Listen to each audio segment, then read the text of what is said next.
महाराष्ट्रातील मुख्यमंत्री माझी लाडकी बहीण योजनेच्या ताज्या घडामोडींचा हा एक झटपट आढावा आहे. राज्य सरकारने नुकतीच या योजनेत एक मोठी डिजिटल साफसफाई केली आहे.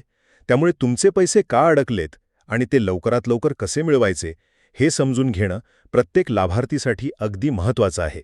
तर पहिले, सरकारने नुकत्याच केलेल्या डिजिटल ऑडिटनंतर तब्बल 90 लाख अपात्र आणि बोगस खाती या योजनेतून कायमची उडवून टाकली आहेत. आणि तुम्हाला ऐकून धक्का बसेल, महिलांच्या या योजनेत चक्क 12,000 पुरुषांनी खोटे अर्ज भरले होते.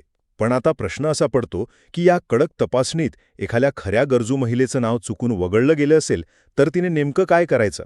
दुसरे, याच प्रश्नावर तोडगा म्हणून ज्या खऱ्या आणि पात्र महिलांचे पैसे थांबलेत त्यांना त्यांची माहिती दुरुस्त करण्यासाठी 31 मार्च 2026 पर्यंत मुदतवाढ दिली गेलीय. बघा, जसं सिम कार्डशिवाय मोबाईलला नेटवर्क मिळत नाही ना, अगदी तसंच जर तुमचं बँक खातं आधारशी लिंक नसेल, म्हणजेच तुमचं ई-KYC पूर्ण नसेल, तर तुमचे पैसे अजिबात जमा होणार नाहीत. आणि शेवटी ह्याच सगळ्या पडताळणीच्या कामांमुळे फेब्रुवारी आणि मार्च महिन्यांचे तुमचे हप्ते थोडे रखडले आहेत. पण यात काळजी करण्यासारखं काहीच नाहीये, कारण मुख्यमंत्र्यांनी नव्या अर्थसंकल्पात ही योजना पुढेही सुरूच राहील याची पक्की हमी दिलीय.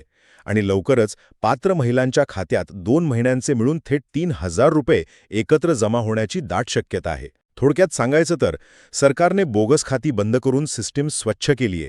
त्यामुळे तुमचे पैसे अडकले असतील तर आजच ई-KYC पूर्ण करा.